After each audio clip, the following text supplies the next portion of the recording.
Vos employés ne veulent pas être formés. Soyons honnêtes, la partie la plus difficile de l'organisation d'une formation non obligatoire n'est pas de trouver un prestataire qui ne coûte pas un bras et est fiable. En tant que professionnel RH, spécialiste en développement des compétences et formatrice avec plus de 15 ans d'expérience, j'ai vu beaucoup de choses.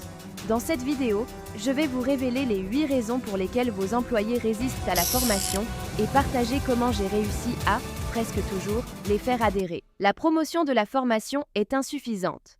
Tout a commencé il y a quelques mois.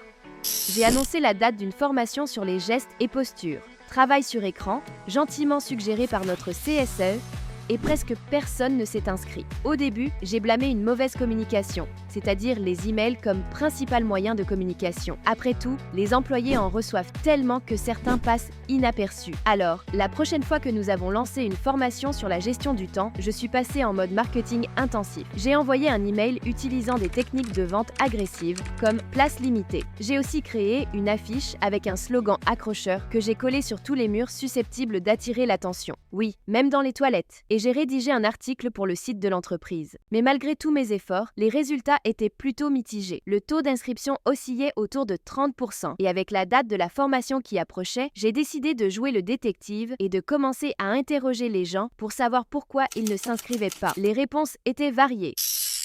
Les employés sont trop occupés. Certains employés ont dit qu'ils étaient trop occupés pour assister à une formation sur la gestion du temps.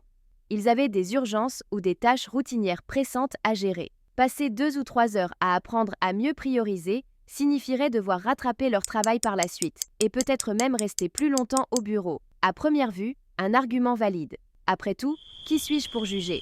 Cependant, l'ironie ne m'a pas échappé.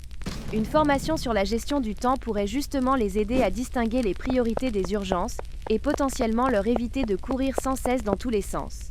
Toutefois, beaucoup ont reconnu la valeur de la formation et se sont désintéressés à y participer une autre fois. Mais d'après mon expérience, ce « une autre fois » n'arrive que rarement. Les employés pensent être occupés ou veulent le paraître, j'ai décidé de creuser un peu plus.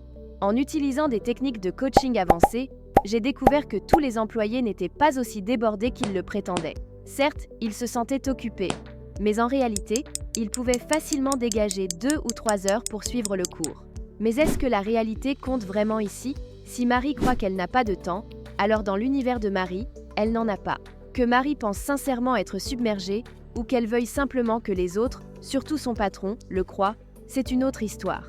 Peut-être s'inquiète-t-elle de ce que le fait de participer à une formation pourrait donner l'impression qu'elle n'a rien de mieux à faire. Pas exactement l'image qu'elle souhaite projeter. Si vous trouvez cette vidéo intéressante, donnez-moi un like pour que d'autres puissent en profiter. La formation est perçue comme non pertinente. Il y en avait d'autres aussi. Certains pensaient déjà tout savoir. D'autres rejetaient le sujet comme étant peu utile et considéraient la formation comme une perte de leur précieux temps. Un historique de formation décevante. Quelques-uns ont mentionné des cours similaires qu'ils avaient suivis par le passé, où ils n'avaient pas appris grand-chose. La peur du changement. D'autres encore disaient qu'ils aimaient la façon dont ils faisaient les choses et ne voyaient aucune raison de changer, ce qui, selon eux, fonctionnait bien. Je me suis assis pour relire mes notes. Les retours des employés ont déclenché dans mon esprit l'image mentale d'une feuille Excel avec seulement 3 noms inscrits, rapidement suivis par la perspective d'un autre email que j'aurais à envoyer à un prestataire pour annuler une énième session. Il était clair qu'il fallait faire quelque chose. Les formations sont programmées pendant les pauses. J'ai brièvement envisagé l'idée de programmer la formation pendant les pauses. Les collaborateurs prétendaient être trop occupés pendant les heures de travail. Peut-être seraient-ils plus disponibles pendant le déjeuner. J'ai caressé cette idée jusqu'à ce que je me souvienne que nos collègues RH allemands l'avaient déjà testé. Ils avaient organisé une conférence sur la diversité et l'inclusion sur Teams de midi à 13h30, un jour d'automne pluvieux. Inutile de dire que très peu de collègues RH y ont participé. Le burn-out ou les biais cognitifs ne faisaient pas le poids face aux derniers potins de bureau échangés autour des pâtes réchauffées au micro-ondes dans la cafétéria. Un email annulant la session de formation est réapparu devant mes yeux. Comment pourrais-je leur faire comprendre la valeur de cette formation ? Le poisson pourri par la tête, a murmuré une voix dans ma tête. Les managers ? Bien sûr, s'ils pensent qu'une formation est une perte de temps, leur équipe le pensera aussi. Heureusement, notre organisation se targue de promouvoir une culture de l'apprentissage. les employés se désengagent en raison d'un problème sous-jacent plus profond. Puis, comme une scène de film, je me suis souvenu d'une formation sur les gestes et postures que j'avais organisée dans notre entrepôt. C'était l'une des premières que j'avais mises en place. Après avoir fixé une date et trouvé un prestataire adéquat, je suis passée à l'étape suivante, la communication. Cela nécessitait un peu de créativité, car la plupart des futurs participants n'avaient même pas d'adresse email. J'ai donc décidé de créer une affiche et de la placarder dans tout l'entrepôt, puis de m'associer au RH pour organiser une petite séance d'information. Vous pouvez probablement deviner comment cela s'est passé. 2 personnes se sont présentées et sur la trentaine d'employés, seulement 5 se sont inscrits à la formation. Pour faire court, le manager a finalement rendu la formation obligatoire. Par la suite, la majorité des participants étaient ravis et fiers de montrer leur certificat. Problème résolu? Pas vraiment. J'ai découvert plus tard que ce manque d'engagement était le symptôme d'un problème plus profond. Il s'est avéré que l'équipe de l'entrepôt avait un problème.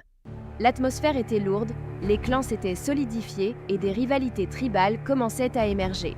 Des incivilités étaient murmurées, ici et là, mais rien de trop sérieux. Pas assez sérieux, en tout cas, pour justifier des convocations à un entretien. Un véritable dilemme. Intervenir pourrait aggraver la situation, mais ne rien faire, c'était prendre le risque que les choses empirent d'elles-mêmes. Le manager, manquant à la fois de courage et de compétences, a opté pour la deuxième solution et a fait l'autruche. En y repensant, j'ai réalisé que le comportement passif-agressif de l'équipe de l'entrepôt était en réalité un cri au secours silencieux. Plan. Obtenez le soutien des managers pour promouvoir la formation. Alors que je remuais machinalement mes pattes, perdue dans mes pensées, j'ai aperçu Cora, l'une des managers, entrer dans la cafétéria. Elle m'a souri, et cela m'a rappelé l'atelier de team building. Comment mieux communiquer que nous avions organisé ensemble. Elle s'était tellement impliquée, et son équipe en avait vraiment tiré profit. Inspirée, j'ai décidé de contacter les managers. Après tout, ce sont eux qui peuvent aider leurs équipes à réévaluer leurs priorités et encourager la participation si nécessaire. Appliquer des techniques de vente. Mais avant d'ouvrir un planificateur Teams, j'ai pensé qu'il valait mieux se préparer. J'ai donc élaboré un kit de promotion. Ce document, à la manière d'un argumentaire de vente bien ficelé, présentait tous les avantages de la formation sous l'angle du « qu'est-ce que j'y gagne ?» et comprenait une liste des objections courantes accompagnées de contre-arguments. Parce que, soyons honnêtes, si je voulais convaincre ces managers, il fallait que je sois prête à tout, même à l'excuse du « je suis trop occupée ». Si vous souhaitez que je fasse une vidéo expliquant ce processus en détail, faites-le moi savoir dans les commentaires. Passez en mode marketing intensif. J'ai également décidé de donner un petit coup de jeune à mes précédentes communications, cette fois en mettant plus l'accent sur les avantages de la formation du point de vue des participants. Une fois cela fait, je me suis sentie prête pour l'appel Teams avec les managers. Tous n'ont pas pu y participer, mais ceux qui étaient présents étaient vraiment investis. J'ai présenté mon kit de promotion et nous avons discuté de qui pourrait le plus bénéficier de la formation et de la meilleure manière de la vendre aux employés. Reformuler la perception de la formation. Une inquiétude est apparue. Que se passerait-il si les employés voyaient la formation comme une punition ou une annonce publique de leur faiblesse ? Après une rapide séance de brainstorming, nous avons élaboré un plan. Chaque manager déciderait de présenter la formation lors de réunions régulières ou en tête-à-tête. Et lorsqu'il le ferait, il mettrait l'accent sur les aspects positifs, comme « cela vous aidera à être moins stressé » ou « vous respecterez tous vos délais », plutôt que de l'aborder en termes de conséquences, comme « vous ne toucherez pas de commission ». Montrez l'exemple. Un manager qui avait beaucoup de nouveaux employés pensait que la formation pourrait être particulièrement bénéfique et a même décidé de participer lui-même pour donner le bon exemple. Proposer une alternative.